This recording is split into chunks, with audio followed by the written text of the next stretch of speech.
तर जसं तुम्ही हे बघू शकता, आपण असं कोंबड्यांना म्हणजे पूर्ण थंड राहण्यासाठी असं फॉगर लावले, फॉगर सिस्टम लावलं. ह्या फॉगर सिस्टमचा फायदा आपल्याला एक हा होतोय की जसं आपल्याला हे खर्सोलियन टीएच झालं, डिसइन्फेक्टेड खर्सोलियन टीएच झालं, किंवा हे पिस्स्यांचं औषध झालं, पिस्से वगैरे होतात कोंबड्यांच्या अंगावर, ते झालं, ते सर्व आपल्याला त्याच्यात टाकून म्हणजे वरून असं स्प्रे करायची गरज नाही पडत. दुसरा स्प्रे घेऊन किंवा हे करून आपण ह्या फॉगरच्या सिस्टमनी, ह्या फॉगरचं म्हणजे पाणी फॉगरमध्ये टाकतो आपण, त्याच फॉगरच्याच पाण्याने आपण डिसइन्फेक्ट पण करू शकतो आणि जे पिस्स्यांचे औषध आहे ते पण टाकू शकतो. तर आता हे फॉगर कशा हिशोबाने लावले तुम्हाला दाखवून देतो.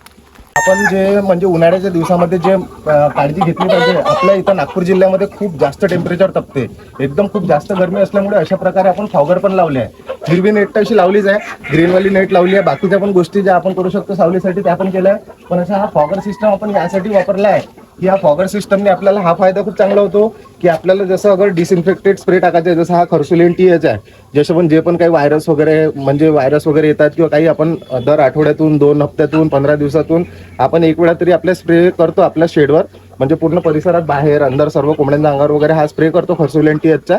तर हा अगर आपल्याला असा म्हणजे वरून पाठीवर तो फवारा घेऊन वगैरे करण्याची अशी आवश्यकता पडत नाही. अशा प्रकारे आपण फॉगर लावून ठेवले आहे, पूर्ण 4 भोवतालेचे फॉगर लावून ठेवले आहे.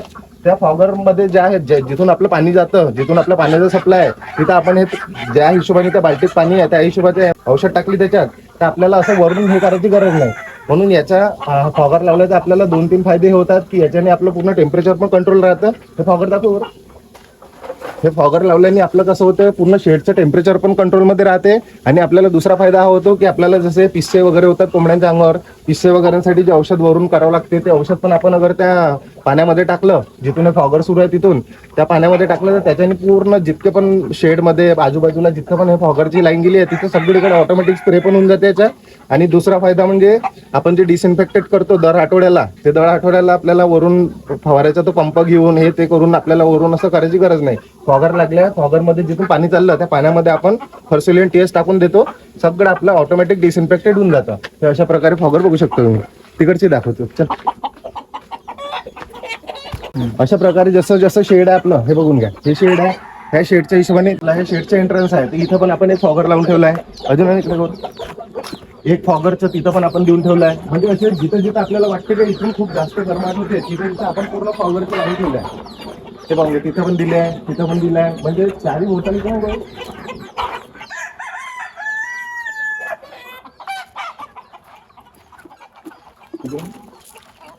हे बघू शकता.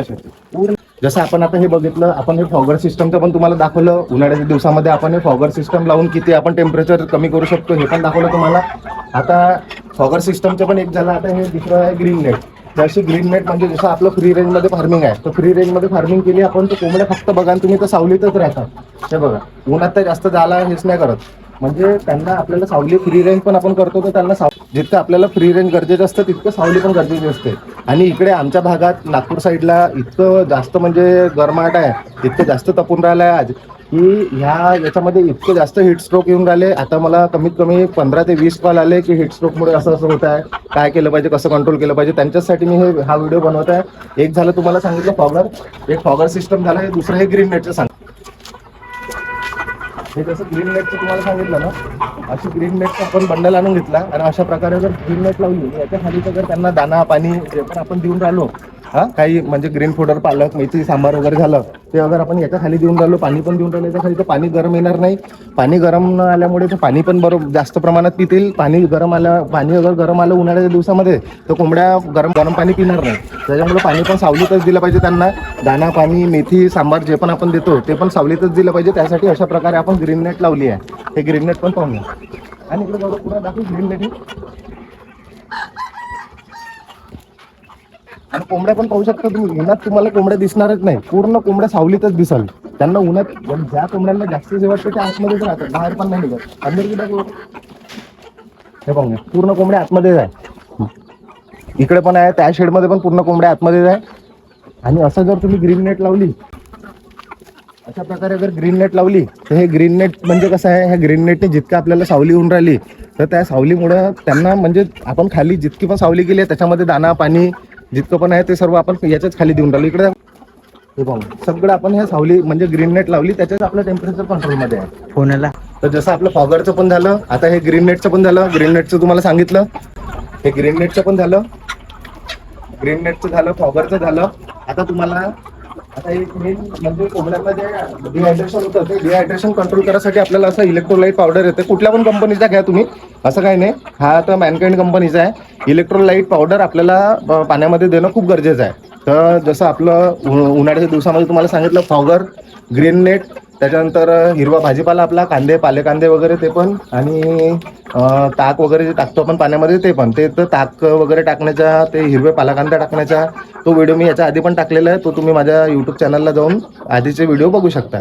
त्याच्यामध्ये पण मी सांगितलं आहे की उन्हाळ्याच्या दिवसामध्ये कशी आपण काळजी घेऊ शकतो आणि कसं हिस्ट्रोकला कंट्रोलमध्ये करू शकतो.